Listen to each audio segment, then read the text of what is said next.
Here in my garage, just bought this new Lamborghini here. Hey, that's pretty good.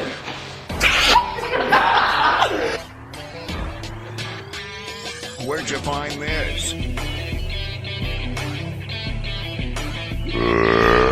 No one has ever done that! No one has ever done that!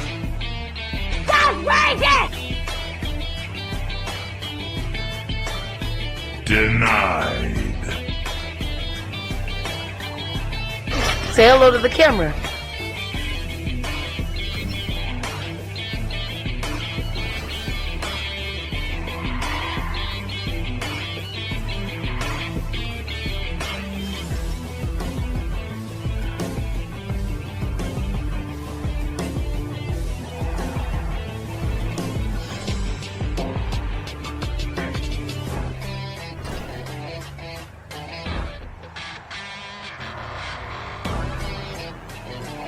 You suck!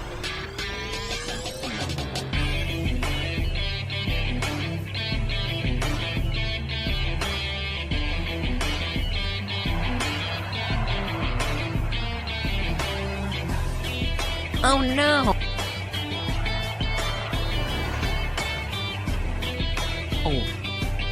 You suck!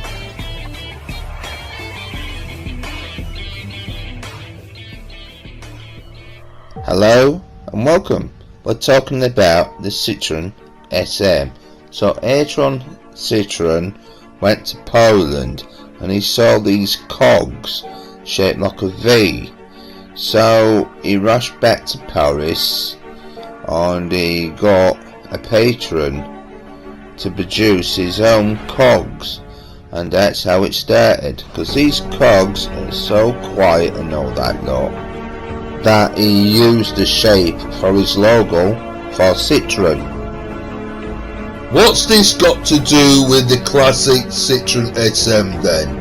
Well, Citroen, right, demonstrated he wanted front wheel drive for his cars, so he used a match and a matchbox, and he came out with a theory: if you push with a match, that it don't go in a straight line, and if you pull it, it does go in a straight line. Just like a horse and cat does. You don't see a horse passing a cart, do you? What about the American car, the L29 Cord? Yeah, but they had problems with their front wheel drive. Anyhow, the Traction Avant was a more revolution vehicle. I mean, they had the gearbox at the front of it, making it 6 inches lower than any other vehicle on the road then. And when he visited America back in 1931 and the company Bud showed him the Monaco body shell they could build without a sashi there, it had torsion bar suspension, hydraulic brakes with the engine with removable lining and push rod valves, rack and pin steering, and it had no running boards, so that just you let water come seeping through the door panel. And for the French resistance, well, they had to lean on top of the front wing instead. You mean they lied on top of the front wing? I mean, they were pointing the rifle in between where the lamp was, shooting at German roadblocks, and then they get chased by the Keffelkraft HK 101, didn't they? That weird bike tank thing.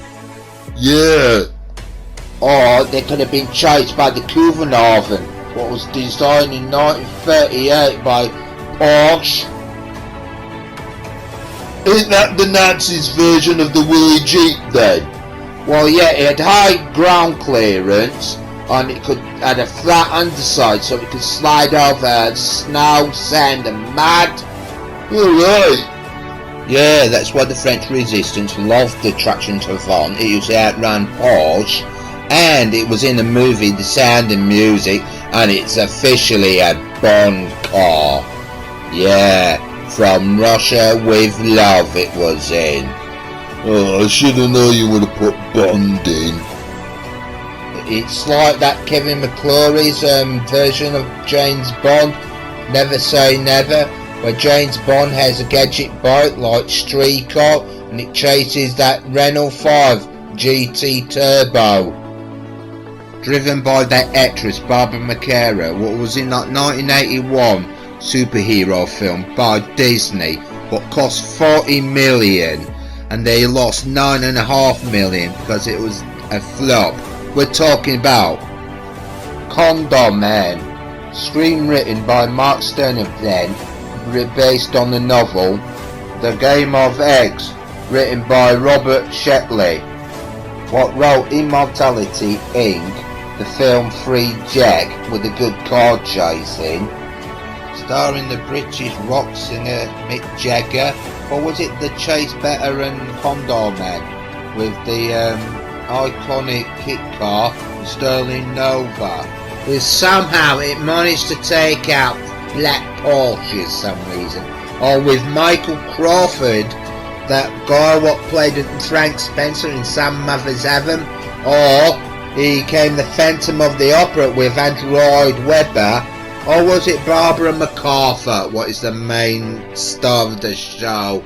Because I remember her compared to Sean Connery. Or was it the iconic Renault 5? Because we're continuing with the story.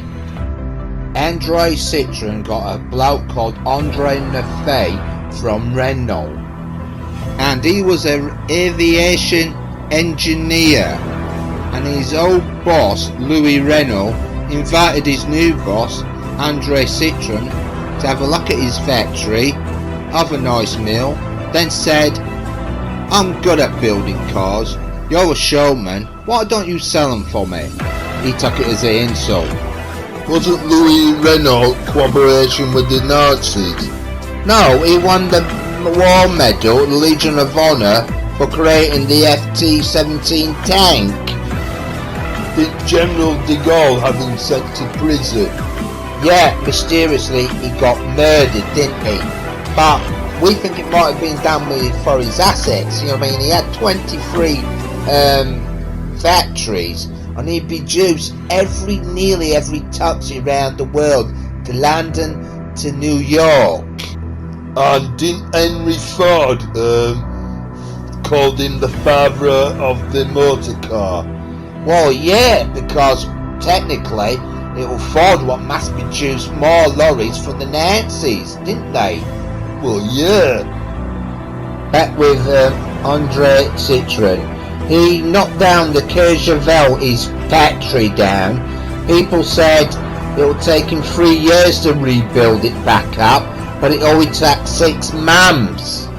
And he was still producing cars when that was happening, and the Traction Avant was designed by Thunier Bunty, a Italian coach builder, and it was his first car he ever designed.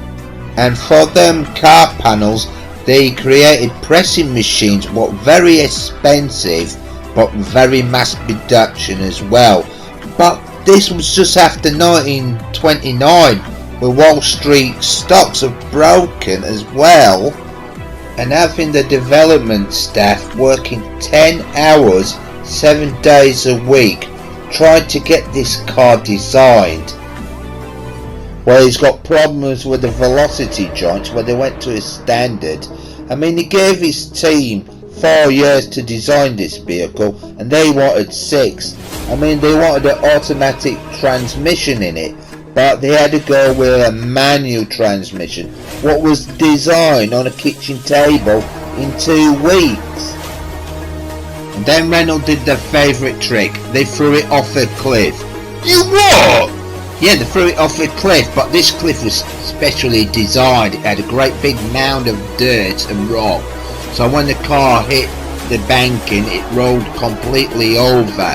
And then they demonstrated that they could wind the windows down, they could put the ignition key and it started, and they drove off in it. I mean, there was some smashed lights, the back of it was dented, but it worked. That was the first crash test they did with it. Well, that's just going to encourage people to drive off cliffs then, won't it? Well, yeah, they're proving that the Monaco worked, that it was tough. I mean, you are talking about around the time that nobody had to drive with seat belts back then. What you mean? There weren't even no idea of crumple zones and airbags? No, they just thought out after cars that was good enough for someone to be alright in the car. You what? Didn't you realise sudden stops that you'd be killed? Now, the road safety came a lot longer, at least about 1965 when that got recognised back then. It's not like Ralph Nader wrote his butt back then, and if it weren't for Chi Bam Bam driving off a cliff, he wouldn't have known if it flew, would it? You what? But in May 1935 the vehicle was launched, and the public saw the vehicle on October 1935 in the Paris Motor Show, and the British magazine said it was a vehicle they could not overturn, but they actually made them in Slough. So with all this high technology in this vehicle, but nobody won't buying them, and the guy was a terrible gambler by doing all that. And then 1934 a small distributor with to do with the steering wheel went bankruptcy on him, and he had to give out his shares of Citroen to Michelin Tyres, what took over, and they banned him from his own factory.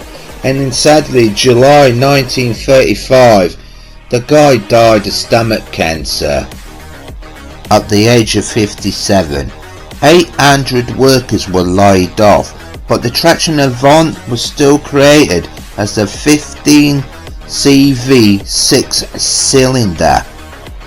In 1954, the vehicle was been going over for 23 years, but now they improved it by the 15.6H with hydrodramatic suspension, done by gas and oil, and the vehicle came in a different shades now.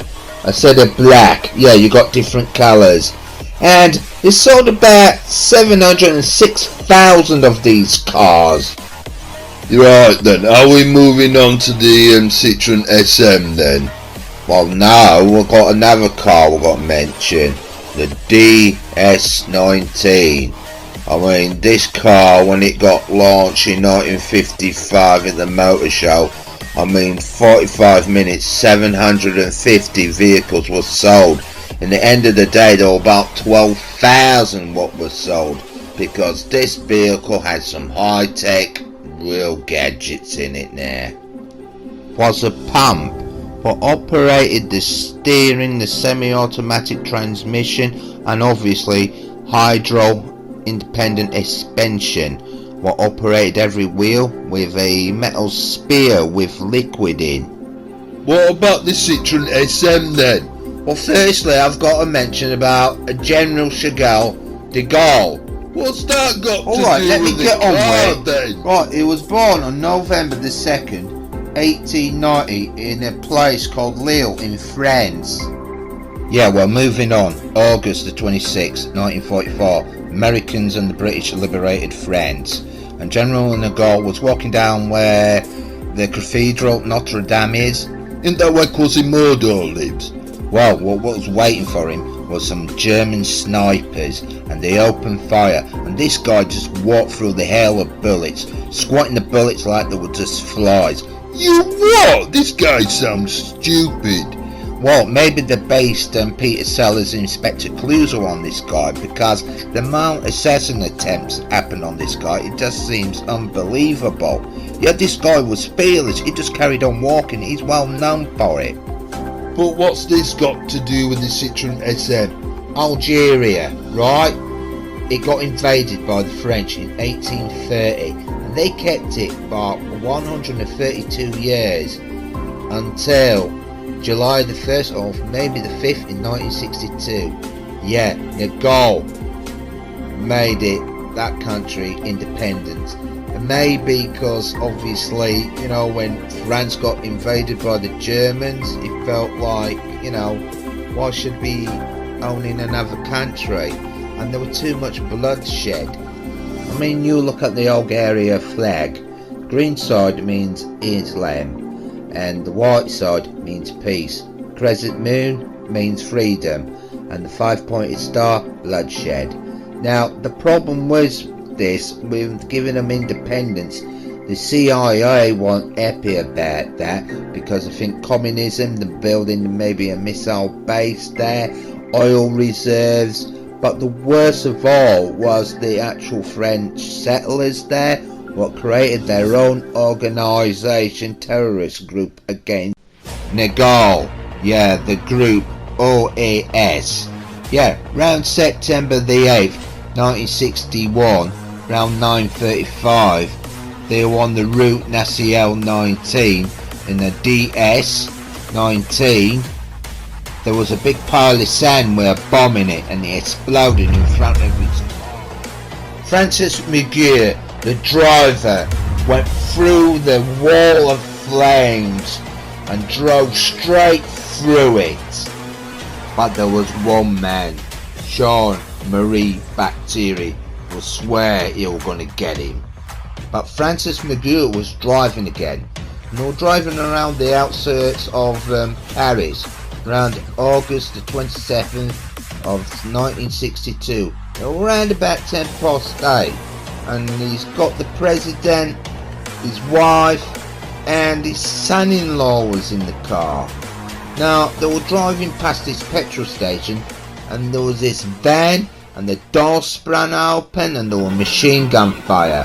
Now, one bullet inside of the window, and it took Gurul's head off, but he managed to duck in time.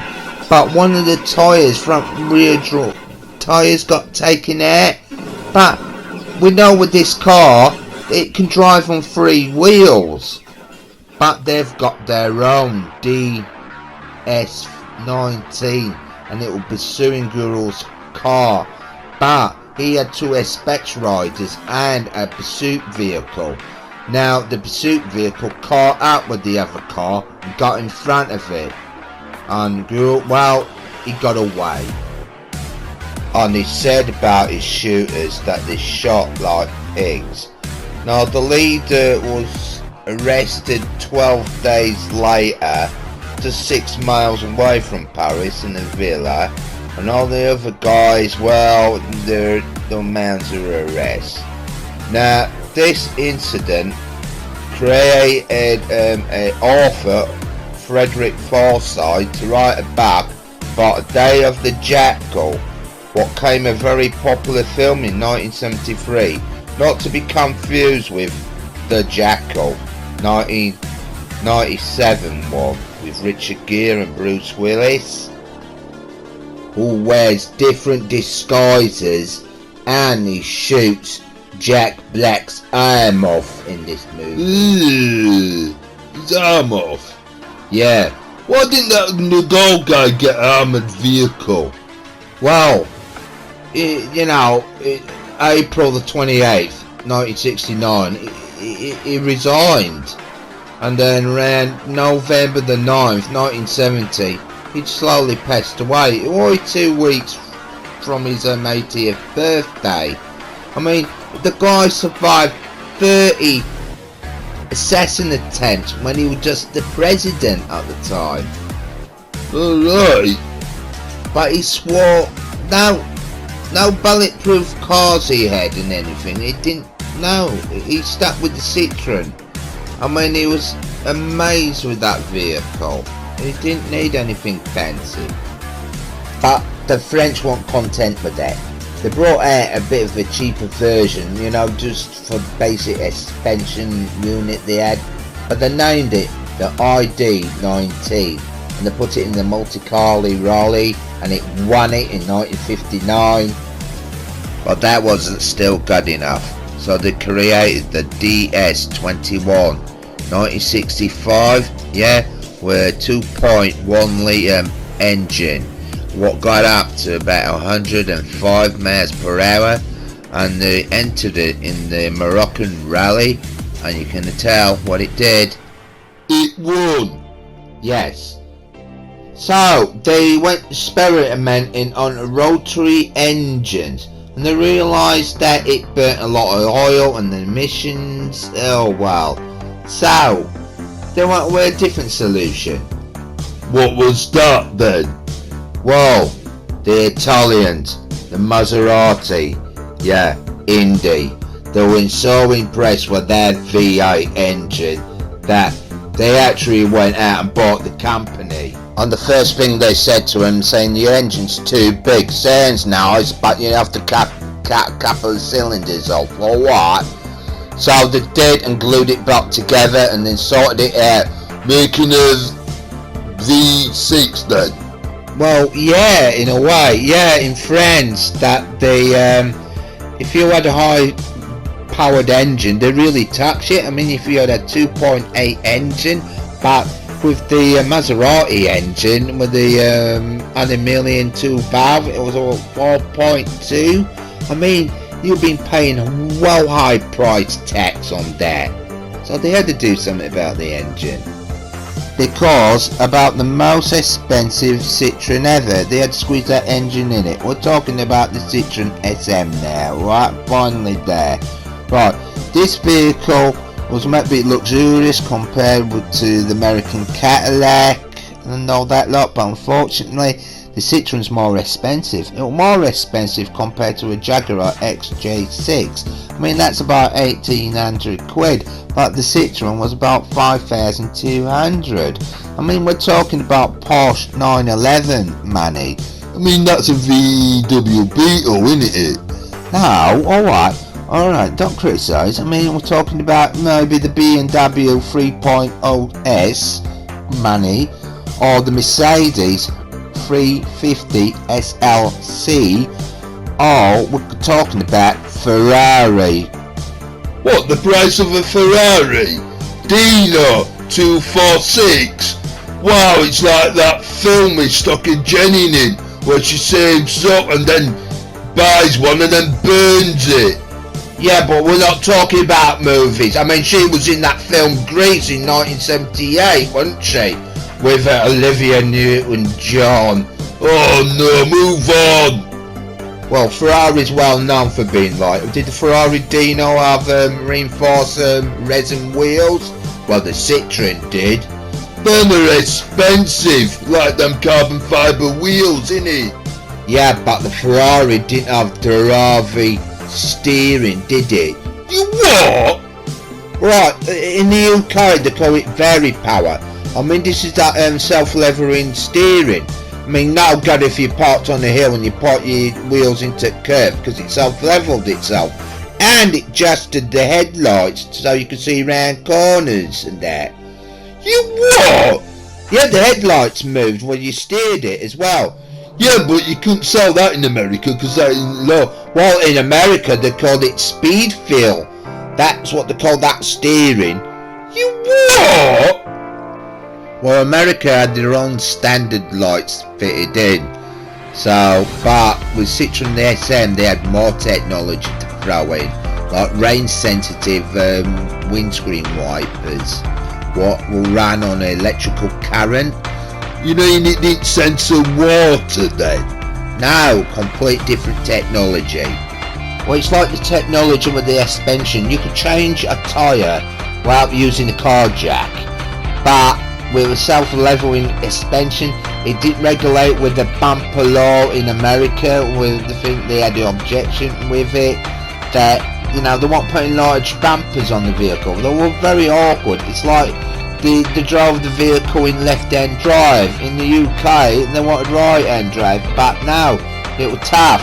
You got what you got with it. Like the 5-speed gearbox, it was the first Citroen what had 5-speed gearbox, and the Americans, well, they wanted automatic, obviously. The only way they could get a 3-speed automatic was buying them up in North America. They didn't really promote this vehicle very well, did they? Well, they started having little wee problems with that engine they sort of got, you know. Oh dear, what was wrong with it? Well, in 1972, they improved it by taking the triple-actors carburetors out of it and replacing it with Bosch fuel injection. I mean, that was good for the emissions for America and the European as well. And it was easier with cold starts and all. I mean, it was a big improvement from the old engine, what did 137 miles per hour on a what, 0 to 60 in 8.5 seconds. Very well slow.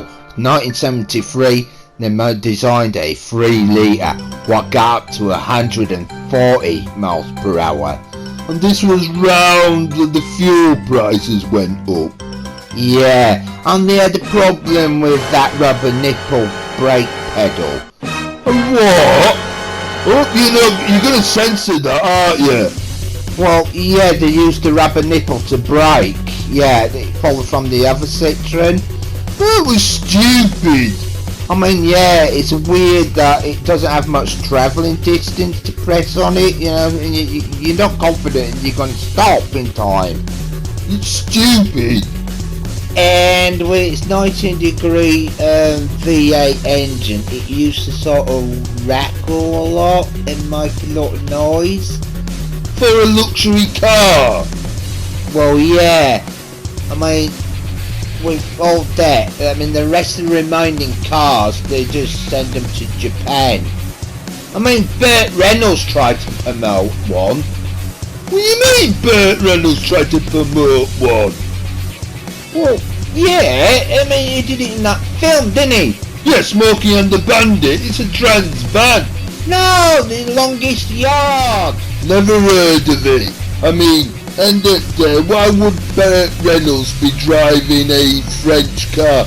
He's an American icon, and I know him more famously driving that black trans van in Smokey and the Bandit. Now, he's driving a 1971 Galaxy in the film White Lightning in 1973 as well, and then he was in the sequel Gator in 1976, where he met Jerry Reed again, and then there's Al Needham, bit mouthful that. Well, that guy got seriously hurt in White Lightning, that he broke his spleen and nearly died. And then he's done other stunts where he broke his back as well. And he was the first test dummy for the airbag. And he created the cannon roll in the 1974 John Wayne movie McHugh. And he got hurt in that one. And yeah, he did meet Burt Reynolds in the TV series Riverboat, where he went down and he was dressed up and nobody didn't tell him who he was doubling for. He just said, just find a guy what's dressed like you. And that's when the first time he met Burt Reynolds. And Burt Reynolds has driven a different car, and now in the WW and Dixie Dancing Kings in 1975, with Jerry Reed in it as well, and Guy Needham, well, he was a stunt director in The Man Who Loved Cats Dancing, 1973, Lucky Lady, 1975, Nickelodeon, 1976, not to be confused with Kids Channel, and The End, 1978. Even Quentin Tarantino based their friendship in his movie Once Upon a Time in Hollywood. They were such good friends that they lived together about for 12 years. According to Burt, it was all he ate, but he put him up, and obviously when he wanted to do his first film, that he said he'll star in it, and he knocked all his commitments just to star in his mate's film. That's how much dedicated they were friends. So we all know that Burt Reynolds and Sally Fields were in the film Smokey and Bandit. Jerry Reed, as we know. We've got Sally Fields in it. And then we've got Buford T. Justice, played by Jackie Gleason. And then we've got Sally Fields. You just said that. We've got Mike Henry playing Junior Justice. We've got Sally Fields. You've already said that. We've got Pat McCormick as Big Enos. And then we've got Sally Fields. You've already mentioned that there's more than one woman in this film. Well, alright, we've got Paul Williams, the songwriter. And then we've got Sally Fields. There's more women in this film. Alright, we've got Hot Pants, alright? and then we've got Solid Fields, and then we've got Little Beaver, and then Solid Fields. Happy? No, I want to know more about the Citroen SM. Well, there was this funny merger going around in 1968. Fiat invested 15% of Citroen, and then Citroen won the Motor Trend magazine. It was the first foreign car in 1972 what won it. I mean, they had the serious judges in that, like Phil Hill, the motor racer. But the editor got set because when they promoted the car, I mean, it was so good, you could change it without a jack and all that lot. But Citroen wasn't bothered about investing money of advertising it with that of a good car. I mean, yeah, alright, their suspension system was already practically same as, you know, the Mercedes. I mean, Rolls-Royce wanted to license that suspension unit, but no, they didn't jump in the market for it. Well, they didn't promote their vehicles very well then, did they? Well, round in 1973, Fiat pulled out, and then round 1975, Citroen sold Maserati because they were in financially trouble. I mean, the last Citroen SM rolled out in 1975. They built about 13,000 of the vehicles, but nobody won't buy in them. And around 1976, Peugeot bought into the company, and they've been with them since then. So sadly, the only way you can get your hands on one there is actually on this virtual game, the La Polari. I hope I'm saying that right, because I'm no bleeding god. So January 2014 this vehicle came out on the new update, I'm Not a Hipster. So our racing drivers got the fat to the metal to the pedal now, right? Well, hope he ain't pressing that other pedal. Which one? The brake one, the rubber nipple one. Well, yeah, I don't want him pressing the brake, do I? It'll slow it down, won't it? Well, obviously it will. I mean, he is taking them bends a little bit wide, but this vehicle is quite best for a front wheel drive. I mean, it's just designed like the real thing as well. You know, that was one of the fastest front wheel drive vehicles ever in the 70s. Well, the early 70s, I should say. Oh, you didn't mention that in your review, did you? Well, I'll mention it now. Well, I think it's quite sad what happened to Citroen. I mean, all that evolutionary technology and advanced stuff they put into one vehicle, like the traction Avant, I mean, that was quite high tech back in the day, wasn't it? I mean, it's a shame that, you know... I mean, it's quite a shame that we haven't got much more video. Well, better put a bonus in. So what's this footage then? Well, this is from the Best Automatic. I mean, you got the Racing Gimp and the Insurance Investigator. Yeah, there's a question I want to ask. Does the suspension self-leveling act like this on the virtual car on the game? Does that actually work that way then? Well, you know, the Citroen SM, it was still experimental vehicle. It's still a prototype, really. I mean, it was 1994, the Santi Ontiva was the one that had the most good self-leveling. Yeah, that's when they got it that perfected. I mean, our right-time racing driver is not well handling that, is he? Yeah, but it's not real, but, so technically in this game it doesn't handle that way then. Well, no. I mean, Citroen, right, the theory is, I mean, if he were promoting stuff and he was still alive around in the 70s when the fuel crisis came up, and he knew that his mechanics and all his engineers would produce that cheap car, the Citroen 2CV, I mean, he could have hit the market for America because he was good at advertising stuff. I mean, it's like his biggest massive billboard was the Eiffel Tower.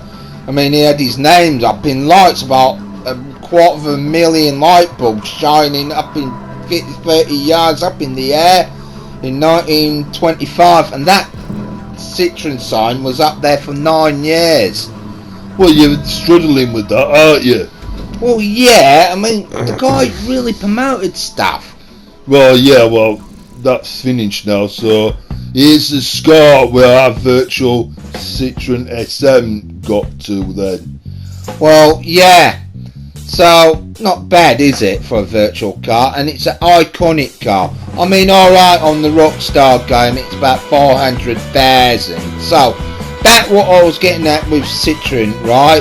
Is, with fuel going up and all that lot, and obviously the Americans were buying foreign cars, and the most popular one was the VW Beetle. If Citroen hit the market with their Citroen 2CVs, it means it could have been different for the the French market at the time. You're just rambling, really, aren't you? Well, alright then, fine. You said enough about Citroen, it's been getting a bit annoying now. You didn't answer my questions, alright? Well, I tried my best, didn't I? Alright, tried. All you've been mentioning about films and stuff and all that lot. Alright then, we'll leave it at that.